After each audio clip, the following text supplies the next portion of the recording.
Hi friends, welcome to my channel. Latest updates and reviews కోసం మా ఛానల్ని subscribe చేసుకోండి. పక్కనే ఉన్న బెల్ సింబల్ని క్లిక్ చేసి ఆల్ ఆప్షన్ని సెలెక్ట్ చేసుకోండి. అప్పుడే మా మొబైల్ నుండి మీ మొబైల్ ఫోన్కి నోటిఫికేషన్స్ వచ్చేస్తాయి.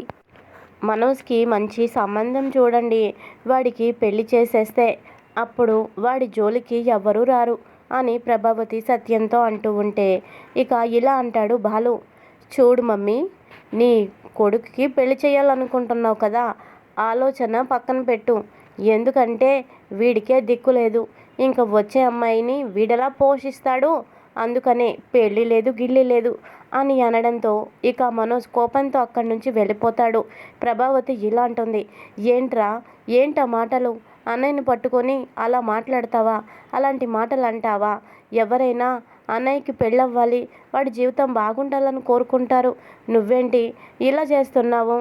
అయినా నీ పని ఇంతే కదా, ఆ అన్నలను పొట్టన పెట్టుకోవడమే నీ పని అని చెప్పేసి అక్కడి నుంచి వెళ్ళిపోతుంది. ఇంకా ఎవరికి వారు వెళ్ళిపోయాక మీనా బాలుని అడుగుతుంది, ఏంటండి, ఎందుకు మీరు అత్తయ్య గారిని అలా బాధ పెడుతున్నారు? ఇప్పుడు మనోజ్ బాబు గారికి మంచి సంబంధం చూసి పెళ్లి చేస్తే తప్పేముందండి, మీరు ఎందుకు వద్దంటున్నారు అని అనడంతో ఇలా అంటాడు బాలు. చూడు పూలగంప, ఇప్పుడు తాను దూర సందు లేదు, మెడకేమో డోలు అని సామెత నీకు గుర్తుందా అని అంటే ఎందుకు గుర్తులేదు అని అంటుంది. వాడి గురించి అందరికంటే నాకే బాగా తెలుసు. చూడు పూలగంప, వచ్చే అమ్మాయిని కంటికి రెప్పలా కాపాడుకోవాలి. భార్యని బానిసలాగా కాదు, ప్రేమగా చూసుకోవాలి, ఓ బాధ్యతగా చూసుకోవాలి. అలా వీడు చేస్తాడన్న నమ్మకం నాకు లేదు. ఎప్పుడైనా ఒకటి గుర్తుపెట్టుకో, అమ్మని బాగా చూసుకునేవాడు వచ్చే అమ్మాయిని కూడా బాగా చూసుకుంటాడు. అమ్మనే అడ్డదిడ్డంగా మోసం చేసి అమ్మని ముప్పు తిప్పలు పెట్టి 3 చెరువుల నీళ్లు తాగించేవాడు, అబద్ధాలతో బతికేవాడు, మోసాలు చేసి బ్రతికేవాడు ఇక భార్యని ఎలా చూసుకుంటాడు? ఆ పాపం పెళ్లి చేసిన వాళ్ళకి తగులుతుంది. అందుకనే వాడికి పెళ్ళి వద్దు అని చెప్పేది అని అంటే ఇక మీనా ఇలా అంటుంది, నిజమేనండి, మీరు చెప్పేది నిజమే. మనోజ్ బావగారు ఎప్పుడు తల్లిని మోసం చేస్తున్నాడు అని మనందరికీ తెలుసు. కానీ ఆ పిచ్చి తల్లికి మాత్రం అస్సలు తెలీదు. తల్లిని ప్రేమించలేనివాడు ఈ ప్రపంచంలో ఎవరిని ప్రేమించలేడు అని అంటారు.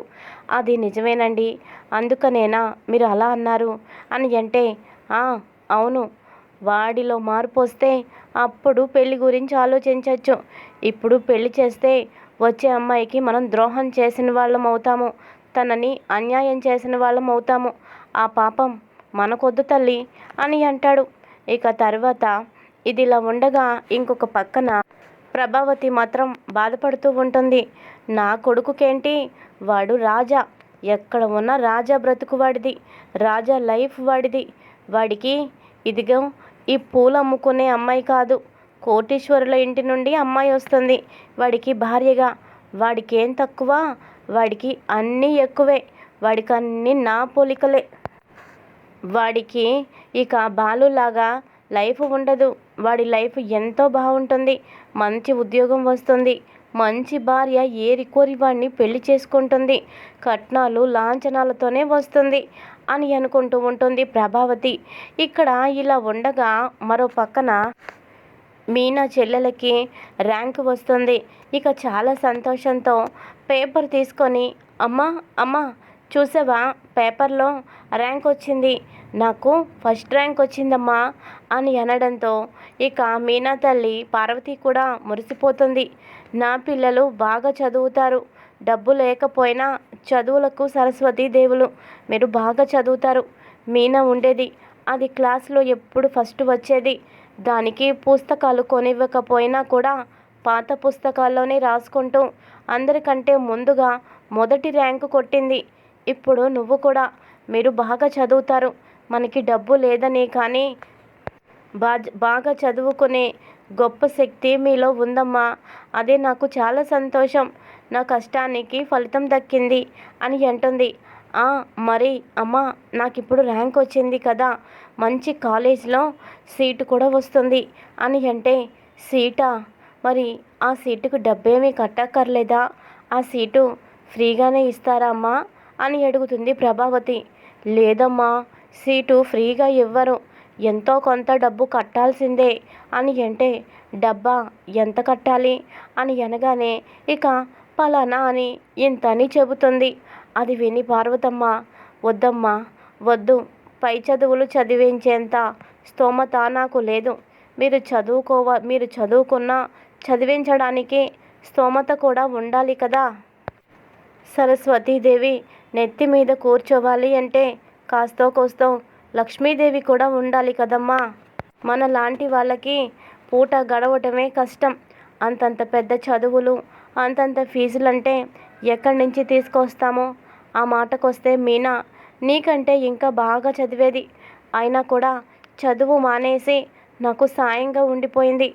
అదే మీ నాన్నగారు బ్రతికి ఉంటే ఇంకోలా ఉండేదేమో. కానీ ఏం చేస్తాం, మన తలరాతలు ఇంతే అని అంటుంది. అమ్మా నేను చదువుతానమ్మా, నన్ను చదువు మానిపించేద్దమ్మా. ఇంత కష్టపడి ర్యాంకు సంపాదించాను, అలాంటిది చదువుకోకుండా నేను ఉండలేనమ్మా. చదువు అంటే నాకు ప్రాణం. చదువుకోకుండా ఉంటే నా ప్రాణమే పోతుందేమో అనిపిస్తుంది. అందరూ నా తోటి వాళ్ళు చదువుకుంటూ ఉంటే నాకు చదువుకోకపోతే ఆ బాధ నేను చెప్పలేనమ్మా. నీకు సాయం చేస్తూనే చదువుకుంటానమ్మా అని అంటే, చెప్పాను కదా, చెప్తే నీకు అర్థం కావడం లేదా? నిన్ను చదివిస్తాను ఎలాగోలా కష్టపడి. కానీ నీకు పెళ్లి చేయాలంటేనే అసలు కష్టం మొదలవుతుంది. నీకు మించినోడిని తీసుకొచ్చి నీకిచ్చి పెళ్లి చేయాలి. అంత స్తోమత నాకుందా చెప్పు? నీకంటే తక్కువ చదువుకున్న వాడిని చేసుకోవడానికి నువ్వు ఇష్టపడవు, అది బాగోదు కూడా. నువ్వు నీకంటే పై చదువులు చదివేవాడిని నీకు భర్తగా తీసుకురాగలనా? అందుకని అన్ని రకాలుగా ఆలోచించి నేను వద్దంటున్నాను. వద్దు, నువ్వేమీ చదవక్కర్లేదు అని చెప్పేసి కోపంగా వెళ్ళిపోతుంది. ఇక తర్వాత తన వెనుక తన మీనా చెల్లెలు కూడా వాళ్ళ అమ్మ వెనుకే వస్తుంది. ఇక తర్వాత పూల దగ్గర అమ్ముతూ, అమ్మ నేను ట్యాబ్లెట్స్ వేసుకోవడం మర్చిపోయాను, నేను ట్యాబ్లెట్స్ వేసుకుంటాను, నువ్వు చూస్తూ ఉండు అని చెప్పి పూల దగ్గర చిన్నమ్మాయిని వదిలేసి ట్యాబ్లెట్స్ కోసం మళ్ళీ వెనక్కి వెళ్ళి మందులు వేసుకుంటూ ఉంటుంది. ఇంతలోపు బాలు ఇక తన చెల్లెల దగ్గరకు వస్తాడు. ఏయ్ ఏంటిక్కడ నువ్వు కాలేజీకి వెళ్ళలేదా అని అంటే, అది బావా అని అంటూ ఉంటుంది. ఏంటి కాలేజీకి వెళ్ళలేదా అంటే బావా గివా అంటావు? వెళ్ళు, కాలేజీకి వెళ్ళు.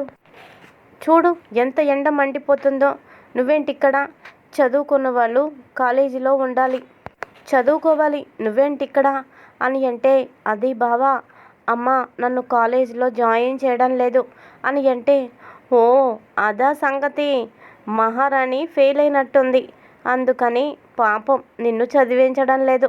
ఫెయిల్ అయితే చదువు మానిపించడంలో తప్పే లేదు, మీ అమ్మ చేసింది బాగానే ఉంది, అదా సంగతి అని అంటే, లేదు బావా మొదటి ర్యాంకులో పాస్ అయ్యాను, కానీ అమ్మ ఆర్థిక పరిస్థితుల వల్ల చదివించనంటుంది అని అంటుంది. ఇంకా అప్పుడు బాలు బాధపడతాడు. ఏంటి నిజమా నువ్వు చెప్పేది? ఫస్ట్ ర్యాంక్లో పాస్ అయ్యావా అని అంటే, అవును బావా, ఇందాకే ఇంట్లో అమ్మకి నాకు ఈ విషయం మీద సంభాషణ వచ్చింది. అమ్మకి చదివించే స్తోమత లేదు. అమ్మని చూస్తూ అమ్మని బాధ పెట్టడం ఇష్టం లేక, చదువు మీద ఉన్న ప్రేమ ఇష్టం చంపుకోలేక మనసు చాలా బాధపడుతుంది బావా అని కన్నీళ్లు పెట్టుకుంటుంది. అప్పుడు ప్రేమగా తల నిమురుతూ బాలు ఇలా అంటాడు. చూడు మరదల్స్, నువ్వు పేరుకే మరదల్స్వి, నువ్వు కూడా నా చెల్లెలాగే కదా. నా భార్య చెల్లెలివి అంటే నీ బాధ్యత కూడా నేను తీసుకుంటాను, అది తప్పే కాదు. బాగా చదివే వాళ్ళని ఎంకరేజ్ చేయడం నాకు చాలా ఇష్టం. నీ ఫీజుకి ఎంత ఖర్చు అవుతుంది అంతా నేను కడతాను. నిన్ను కాలేజీలో నేను జాయిన్ చేస్తాను. మా చెల్లి మౌనిక ఉంది, ఎంత డబ్బు ఖర్చు పెట్టి తనని చదివించినా అరాకొర మార్కులే వస్తాయి. కానీ నువ్వు చూడు ఎంత బాగా చదువుకొని మొదటి ర్యాంకు తెచ్చుకున్నావు. నీలాంటి వాళ్ళు ఇక్కడ ఉండాల్సింది కాదు, మీరు చదువుకోవాలి, అర్థమైందా అని అంటే, బావా నువ్వు చెప్పేది నిజమా అని అంటే, ఈ బాలుగాడు ఎప్పుడు అబద్ధం చెప్పడు, అని అంటాడు. ఇంతలోపు పార్వతమ్మ వస్తుంది. ఏ ఏంటే అల్లుడు గారిని ఎండలోనే నిలబెట్టి మాట్లాడిస్తున్నావు అని చెప్పి, బాబు మీరేంటి ఇక్కడ అని అనడంతో, ఏం లేదు అత్తయ్య గారు, పని మీద వెళ్తూ ఇక్కడ నేను ఇలా చూశాను, ఇక వెంటనే వచ్చాను. ఏంటి చదివించనన్నారట, తనకి చదివించండి, డబ్బు నేను కడతాను అని అంటే, వద్దు బాబు వద్దు, మీకు సాయం చేయడానికి పెద్ద మనసు ఉన్నా ఆ సాయం తీసుకోవడానికి మా మనసు అంగీకరించడం లేదు, దయచేసి వద్దు బాబు. ఇప్పటికే మీనా పెళ్లి విషయంలో ఇంట్లో చాలా అలజడిగా ఉంది, ఇప్పటికీ గొడవలు జరుగుతూనే ఉన్నాయి, అది చాలదన్నట్టు ఇప్పుడు ఇలా సాయం చేస్తానంటే నాకు ఇష్టం లేదు బాబు, వద్దు బాబు అని అంటుంది. అత్తయ్య గారు అంత మాట మీరు అనద్దు, మీ బాధ్యత నా బాధ్యత కాదా, బాధ్యతగా లేకపోతే అసలు పట్టించుకోడు అంటారు, బాధ్యత తీసుకుంటే వద్దంటారు, ఏంటి అసలు మీ ఉద్దేశం, మీరు అవునన్నా కాదన్నా తన చదువు బాధ్యత నాది, నేను చదివిస్తాను అంతే అని అంటాడు.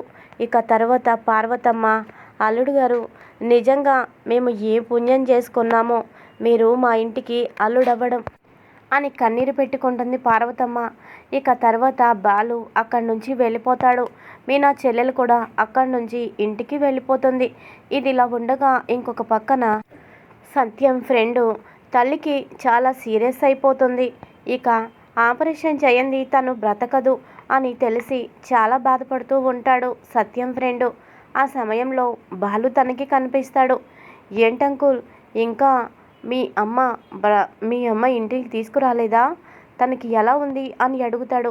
ఏం చేయమంటావురా బాలు, చేతిలో డబ్బు లేదు, డబ్బు ఇచ్చేవాళ్ళు ఎవ్వరూ కనబడలేదు, వడ్డీ ఎంతైనా పర్వాలేదు, అప్పు కావాలని ఒకరిని కాదు ఇద్దరిని కాదు, తెలిసిన వాళ్ళని తెలియని వాళ్ళని అందరినీ అడిగాను, కానీ ఎవ్వరూ లేవని చెప్పారు.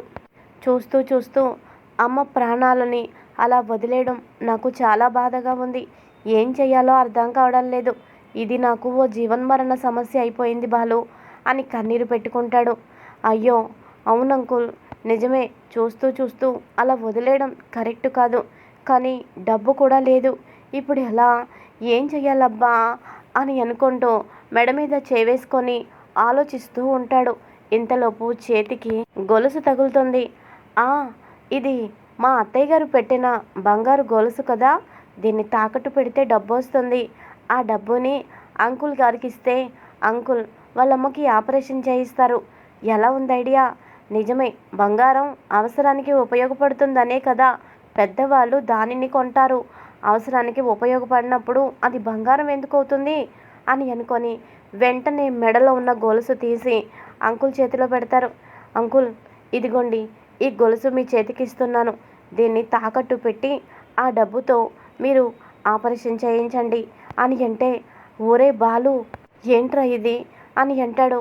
అంకుల్ మరేం పర్వాలేదు, దీన్ని తాకట్టు పెట్టండి, మీ దగ్గర డబ్బు ఉన్నప్పుడు విడిపించండి, అందాక ముందు ఆపరేషన్ అవసరం కదా, వెళ్ళండి అంకుల్, ఆలస్యం చేయొద్దు, వెంటనే వెళ్ళి పనులు చూడండి అని బాలు చెప్పడంతో ఇక తర్వాత థ్యాంక్స్ చెప్పి సత్యం ఫ్రెండు షాపుకు వెళ్ళి దాన్ని తాకట్టు పెట్టి ఆ వచ్చిన డబ్బుని హాస్పిటల్లో కట్టి ఆపరేషన్కి ఏర్పాట్లు చేస్తాడు.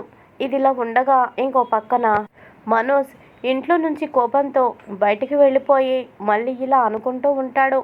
అదేంటి, ఓసారి డబ్బు విషయంలో వాళ్ళు నన్ను ఇంట్లో నుంచి గెంటేశారు, పెళ్లిపీటల మీద నుంచి నేను పారిపోయి చాలా నరకం అనుభవించాను, అసలు నరకం ఎలా ఉంటుందో చూశాను, హాస్టల్లో ఒకరోజు తిని మరో రోజు తినక కనీసం ఫ్యాన్ గాలి కూడా లేక నేను నరకం అనుభవించాను, ఇప్పుడు చెరువు మీద ఏదో అలిగినట్టు నేను బాలు మీద అలిగి బయటకు వచ్చేస్తే నా పరిస్థితి ఏమవుతుంది, కనీసం టీ తాగు అని చెప్పేవాళ్ళు కూడా నాకు లేరు, జేబులో చిల్లి గవ్వ కూడా లేదు, ఈ పరిస్థితుల్లో నేను అలిగి రావడం ఎంతవరకు కరెక్టు, ఆ ఇంట్లోకి తిరిగి వెళ్ళడం కోసం నేను ఎంత ప్రయత్నం చేశానో, ఎంత కష్టపడ్డానో, నా కోసం అమ్మ ఎంత కష్టపడింది, అలాంటిది మళ్ళీ నా అంతటా నేను వచ్చేయడం ఏంటి, నా కోసం వెతికే వాళ్ళు కూడా ఉండరు, వెళ్ళిపోవాలి, అమ్మో వెళ్ళిపోవాలి అని చెప్పి మనోజ్ మళ్ళీ తిరిగి ఇంటికి వచ్చేస్తాడు.